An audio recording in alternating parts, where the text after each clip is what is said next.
नमस्कार, खबरें अब तक में आपका स्वागत है। मैं हूं आपके साथ पवन शर्मा। खबरें अब तक में आज बात होगी महाकुंभ के दिव्य तैयारी की, बाबा साहेब अंबेडकर के नाम पर कांग्रेस की काली करतूत की और दिल्ली में केजरीवाल के चुनावी हवा हवाई की। इन सभी मुद्दों पर खास रिपोर्ट्स पर करेंगे बात विस्तार से, लेकिन इससे पहले आइए नजर डाल लेते हैं इस वक्त की हेडलाइंस पर। उमर खालिद को मिली जमानत, एक शादी में शामिल होने के लिए 7 दिन की परमिशन। बीकानेर में फायरिंग रेंज में बम फटा, 2 सैनिकों की मौत, 1 घायल। वन नेशन वन इलेक्शन पर बनने वाली जेपीसी में कांग्रेस की तरफ से सदस्य हो सकती हैं प्रियंका गांधी। फिर विवादों में घिरे दिलजीत, चंडीगढ़ कॉन्सर्ट में किया नियमों का उल्लंघन, लगा जुर्माना। पश्चिम एशिया में तनाव बढ़ा रहा, भारत की टेंशन, विदेश मंत्री एस जयशंकर ने की विदेश मंत्री गिरोधन से बात। अंबेडकर विवाद में कूदी ममता बनर्जी, अमित शाह के खिलाफ टीएमसी का विशेषाधिकार नोटिस जारी। आतंकी पन्नू ने अब भारत के दोस्त को किया टारगेट, बोला निंजर के मर्डर की खुलकर मदद। अलीगढ़ में भी बंद मिला 50 साल पुराना मंदिर, मिला शिवलिंग। सेबी ने म्यूचुअल फंड नियमों में किया संशोधन, निवेश के नए उत्पाद पेश किए। शेयर बाजार और कमजोर हुआ, सेंसेक्स 500 अंक गिरा, निफ्टी 24,200 से नीचे आया। हेडलाइंस के बाद एक बार फिर आपका खबर अब तक में स्वागत है। तो चलिए बढ़ते हैं खबरों की तरफ। अगले साल 13 जनवरी से प्रयागराज में महाकुंभ मेला शुरू हो रहा है और इसकी तैयारी ऐसी चल रही है कि आप जानेंगे तो हैरान रह जाएंगे। महाकुंभ को सरकार वाकई में भव्य और दिव्य बनाने में कोई कोर कसर नहीं छोड़ रही है। जैसा कि अनुमान लगाया गया है कि इस बार महाकुंभ में हर दिन 40 से 80 लाख लोग पहुंच सकते हैं। ऐसे में क्या आप सोच सकते हैं कि इस महासंगम में कोई भी भूखा वापस नहीं आएगा, क्योंकि सरकार इसका भी पुख्ता इंतजाम जो कर रही है। जी हां, महाकुंभ क्षेत्र में 200 से भी ज्यादा धार्मिक संस्थाएं निःशुल्क भोजन की सेवा देने के लिए लंगर लगाकर हर किसी का पेट भरने का काम करेंगी। महाकुंभ का क्षेत्र पूरा एक बड़े लंगर में तब्दील हो जाएगा। हर सेक्टर में खाने के लंगर जो लगाए जाएंगे, जिसमें 24 घंटे लगातार भोजन मिलेगा। अन्नपूर्णा नगर क्षेत्र तो पूरी तरह से इस सेवा का गढ़ बनेगा, जहां 782 धार्मिक संगठन भी अपनी सेवाएं देंगे और हर किसी का पेट भरा जाएगा। सरकार भी इस सेवा में पीछे नहीं है। इस बार सरकार ने भी पूरी तैयारी कर रखी है।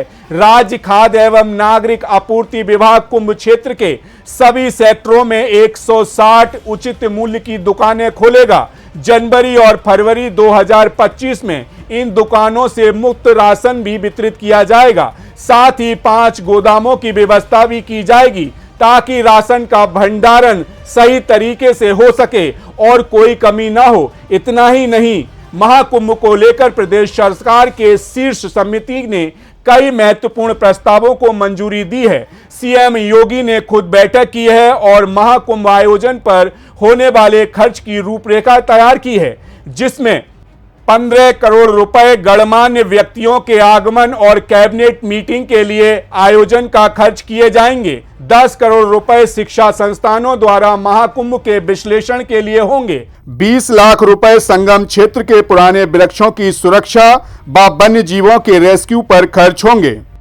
12 करोड़ रुपए डिजिटल साइबर पेट्रोलिंग पर खर्च होंगे।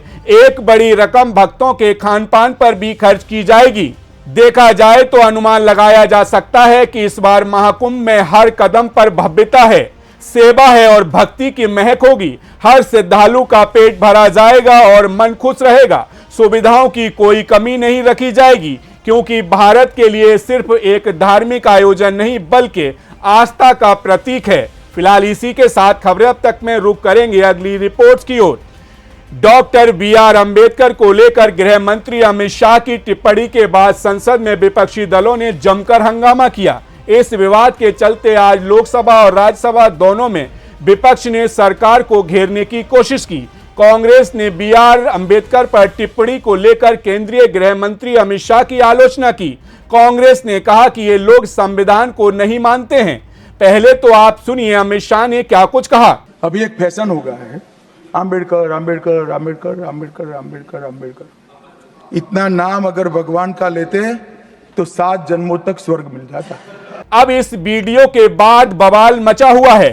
कांग्रेस भारतीय जनता पार्टी पर वार कर रही है, मगर अब पीएम मोदी विपक्ष पर बरस पड़े हैं और कांग्रेस को कड़ी फटकार लगाई है। अंबेडकर विवाद को लेकर कांग्रेस पर निशाना साधते हुए उन्होंने कहा कि कांग्रेस का सड़ा हुआ मंत्र उनके कुकर्मों को नहीं छिपा सकता। सोशल मीडिया प्लेटफॉर्म एक्स पर एक के बाद एक कई ट्वीट करते हुए प्रधानमंत्री मोदी ने लिखा कि अगर कांग्रेस उसका सड़ा हुआ तंत्र ये सोचता है कि उनके दुर्भाग्यपूर्ण झूठ उनके कई सालों के कुकर्मों को, खासकर डॉक्टर अंबेडकर के प्रति उनके अपमान को छिपा सकते हैं, तो वे बहुत बड़ी गलतफहमी में हैं। दरअसल कांग्रेस की पोल वाकई में इस प्रकरण में खुल गई है। अमित शाह की वीडियो को थोड़ा सा हिस्सा दिखाकर कांग्रेस अमित शाह को गलत साबित करना चाह रही है। पूरी सच्चाई क्या है आप इस वीडियो में देखें। मान्यवर अंबेडकर जी को देश की पहली कैबिनेट से इस्तीफा क्यों दे दिया? अंबेडकर जी ने कई बार कहा कि अनुसूचित जातियों और जनजातियों से हुए व्यवहार से मैं असंतुष्ट हूं, सरकार की विदेश नीति से मैं असहमत हूं और आर्टिकल 370 से मैं असहमत हूं। इसलिए वो छोड़ना चाहते थे। उनको आश्वासन दिया गया, आश्वासन पूरा नहीं हुआ। उन्होंने इग्नोरेंस के चलते इस्तीफा दे दिया और एक श्री BC रॉय ने पत्र लिखा कि अंबेडकर और राजा जी जैसे 2 महानुभाव मंत्रिमंडल छोड़ेंगे तो क्या होगा। तो नेहरू जी ने उनको जवाब में लिखा है, राजा जी के जाने से तो थोड़ा बहुत नुकसान होगा, अंबेडकर के जाने से मंत्रिमंडल कमजोर नहीं होता है। मान्यवर ये विचार जो खड़गे जी कह रहे हैं ना, क्या आपत्ति है? जिसका विरोध करते हो उसका वोट के लिए नाम देना कितना उचित है?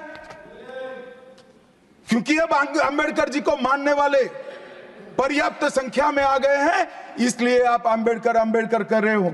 दरअसल कांग्रेस ने अमित शाह के पूरे बयान को छुपाया है। इस बयान को शामिल नहीं किया गया जिसमें वह कांग्रेस की असलियत को उजागर कर रहे थे। अमित शाह ने कहा था कि कांग्रेस ने अंबेडकर को कभी सही सम्मान नहीं दिया। देखा जाए तो आखिरकार कांग्रेस की पोल इस प्रकरण से खुल गई है। कांग्रेस ने केवल अमित शाह के बयान का एक हिस्सा दिखाया और उसे घुमा फिरा कर विवाद खड़ा कर दिया, जबकि पूरे बयान में गृह मंत्री ने कांग्रेस के कुकर्मों का पर्दाफाश किया है। इससे साफ है कि कांग्रेस का असली मकसद केवल सरकार को निशाना बनाना है, ना कि डॉक्टर अंबेडकर साहब के प्रति अपनी जिम्मेदारी निभाना। जब कांग्रेस के पास मुद्दे ना हो तो कांग्रेस का हाल यही होता है। इसी के साथ खबरें अब तक में रुक कर लेते हैं अगली रिपोर्ट्स की ओर। दिल्ली में चुनाव की तारीख नहीं आई, लेकिन केजरीवाल की मुफ्त की रेवड़ियां बंटना शुरू हो चुकी हैं और केजरीवाल मुफ्त योजनाओं की ऐसी घोषणा कर रहे हैं जैसे उनकी पार्टी की लॉटरी लग गई हो।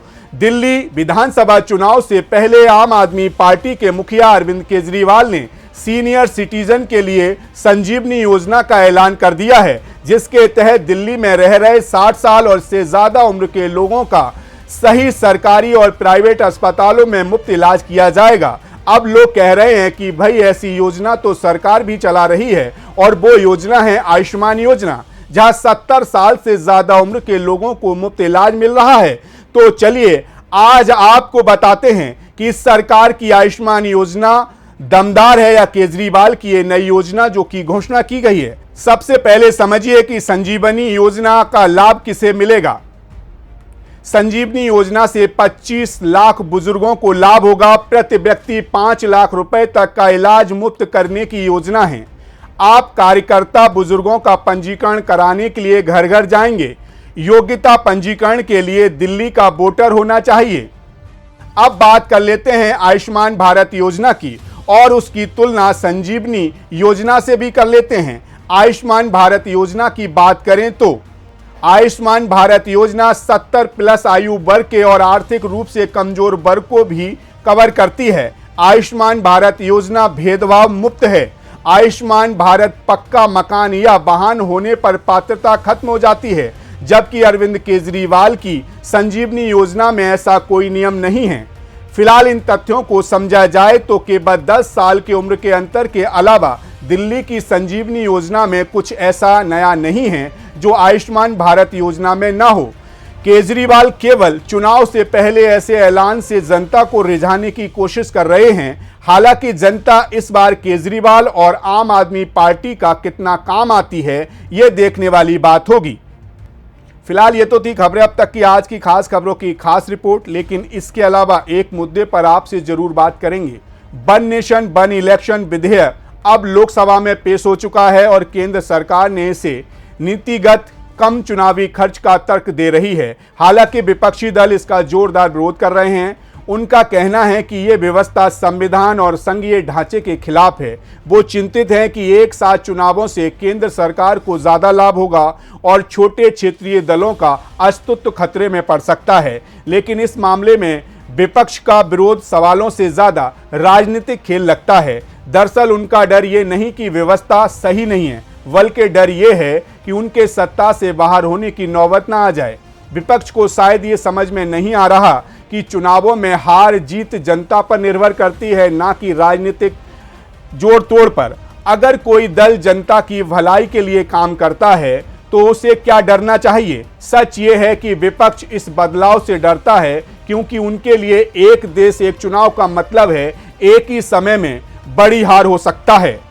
फिलहाल इसी के साथ मुझे दीजिए इजाजत और जाते जाते आपको छोड़ जाते हैं सी न्यूज़ भारत के साथ, जहां मिलती हैं आपको आपके गांव की खबर, आपके शहर की खबर। तो बने रहिए सी न्यूज़ भारत के साथ, हर खबर आपके साथ, आपके हाथ।